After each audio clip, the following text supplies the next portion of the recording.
Bonjour, je suis Marie et je me suis fixé comme objectif d'amener de la visibilité aux auteurs et autrices, des idées de lecture aux lecteurs et lectrices et qui sait, de se faire remarquer par les maisons d'édition.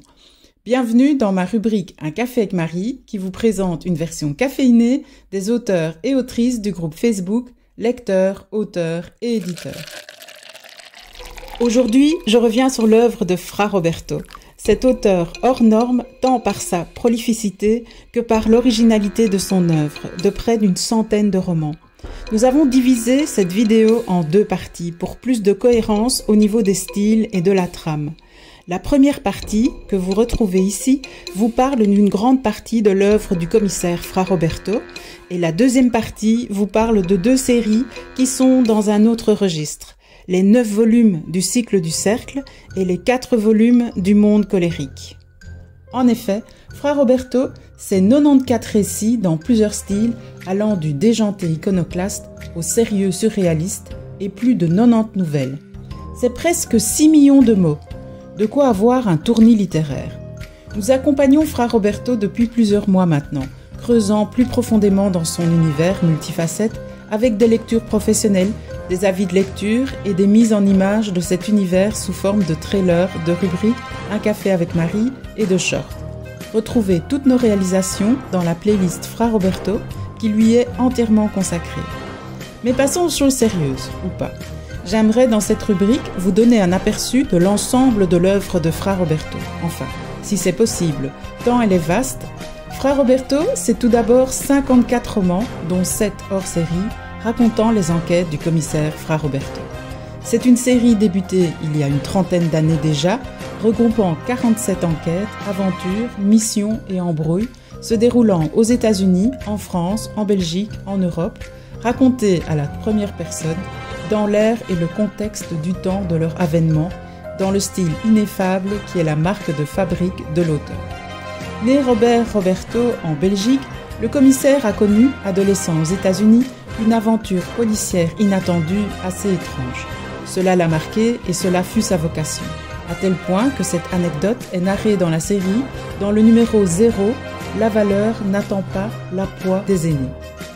Il est ensuite engagé comme agent opérationnel dans un service black de la CIA et y vit quelques missions troubles, accompagné de Barry et Jojo, devenus de fidèles potes.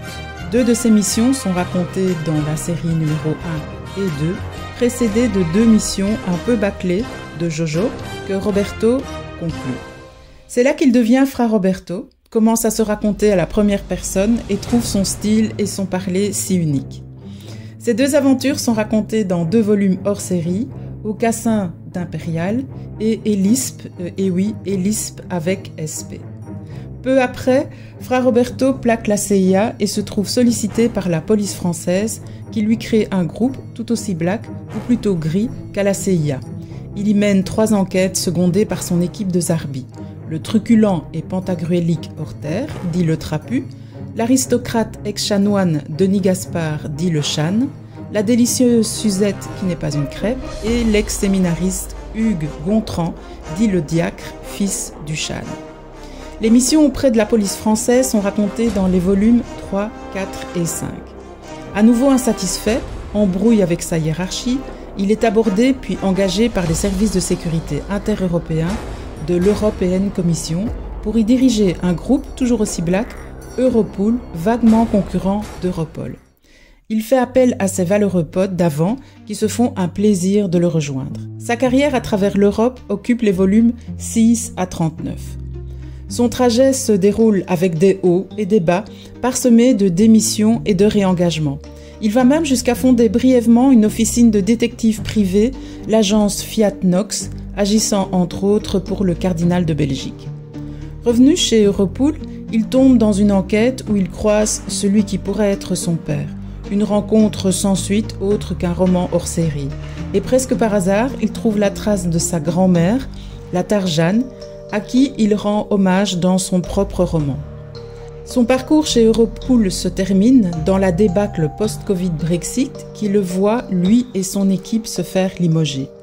L'inaction le pesant, il en arrive à accepter des OP solo et sans filet et à y rencontrer la remarquable orchidéa qui pourrait bien meubler ses instants à venir. C'est le sujet des volumes 40 à 47 au ton moins déjanté.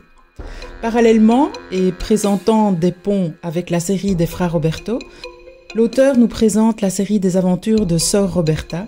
Voici ce qu'il en dit. Des fois, tu rencontres une nana qui te laisse un souvenir différent. Roberte sine qua non, un peu aventurière, un peu flibustière, très rebelle, mais calmée, l'âge de raison étant venu, et devenue femme d'affaires. La sorella Roberta, dite Sor Roberta, ou Srara, a fondé son salon de massage tantrique pour clientèle de choix, le lin d'essence. À la satisfaction des clients, elle y dirige ses hôtesses d'une main de fer dans le traditionnel gant de velours et accepte quelquefois des contrats de groupe un peu spéciaux, des week-ends en déplacement. Il arrive que ces déplacements prévus sensuels et satisfaisants débordent dans le bizarre, l'étrange et même le fantastique. En ces circonstances inattendues, la demoiselle et ses ouailles se débrouillent drôlement bien. On dirait presque elle est moi et moi elle. Une autre série de Fra Roberto, dans un ton plus mystérieux, dénué de parodie, raconte sous le pseudonyme de Bardine Guccia les aventures particulières de la charmante Kinoma, devenue demi-vampire suite à un accident de transfusion. Depuis toujours, une collectivité vampire coexiste plus ou moins paisiblement avec nous, les humains. Kinoma s'est trouvé embrigadé comme agent d'action dans un organisme qui contrôle les interactions entre la collectivité vampire et la société humaine, de façon à éviter et juguler toute dérive. Dans ses missions pleines d'aventures intenses, Kinoma n'est pas seul.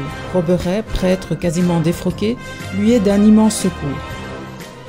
Dans son sillage gravite son frère, Romualdon, pervers et psychopathe, qui vient fâcheusement fausser le jeu à plusieurs reprises, au point de devenir la némésis du couple. Les effrayantes malfaisances du monstre continueront à travers 8 volumes jusqu'à sa destruction.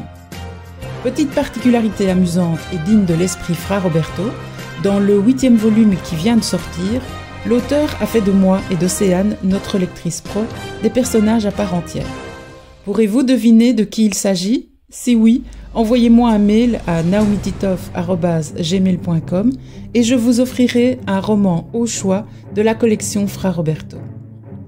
Dernière série, sous le pseudonyme d'Alain Monique, Fra Roberto propose une série burlesque au ton très différent de ses propres aventures, narrant les aventures totalement hors du commun d'un couple lambda, Gustave, cousin de son fidèle lieutenant Horter et de Charlotte. Ça le change de son occupation de superflic. Des activités souvent créatives, certes, mais rigoureuses à s'en rectifier les rotules, comme il le dit lui-même. En 5 volumes, Monique met en récit ce couple qui plane au-dessus des catastrophes sans même s'en rendre compte. C'est là l'essence du comique de situation. Mais ce n'est pas tout. Il y a aussi ma pantophobie. Fra Roberto, derrière le masque d'Anoman Nimano, nous livre ce recueil d'environ 90 nouvelles composées au cours de 50 années d'existence. Des nouvelles allant du fantastique en passant par la science-fiction et l'absurde vers le conte détourné. Et last but not least, son recueil de aventures de Larry Buster et Jojo, œuvre de jeunesse rassemblant dans un style pré-Fra Roberto 8 missions totalement nulles de ce tandem américain à ne pas imiter. Voilà pour l'œuvre Fra Roberto, enfin pour le moment. Soyez curieux et découvrez dès aujourd'hui l'un ou l'autre de ses bouquins. Ils sont tous sur Amazon en e-book et version brochée et disponibles gratuitement si vous avez l'abonnement Kindle. N'hésitez pas à aller voir les mini-films que nous avons réalisés sur certains des tomes et des séries dans la playlist dédiée à l'auteur et surtout restez branchés car l'aventure est loin d'être terminée. Ah oui, si vous avez aimé un des frères Roberto, n'hésitez pas à aller mettre un commentaire sur la plateforme de vente. C'est un soutien inestimable pour l'auteur. Bonne journée et surtout bonne lecture autour d'un café bien serré et à bientôt pour d'autres aventures littéraires. N'hésitez pas à vous abonner à la chaîne et à mettre un pouce sur cette vidéo. Vous pouvez aussi la partager et brancher les notifications pour ne rien manquer. À bientôt!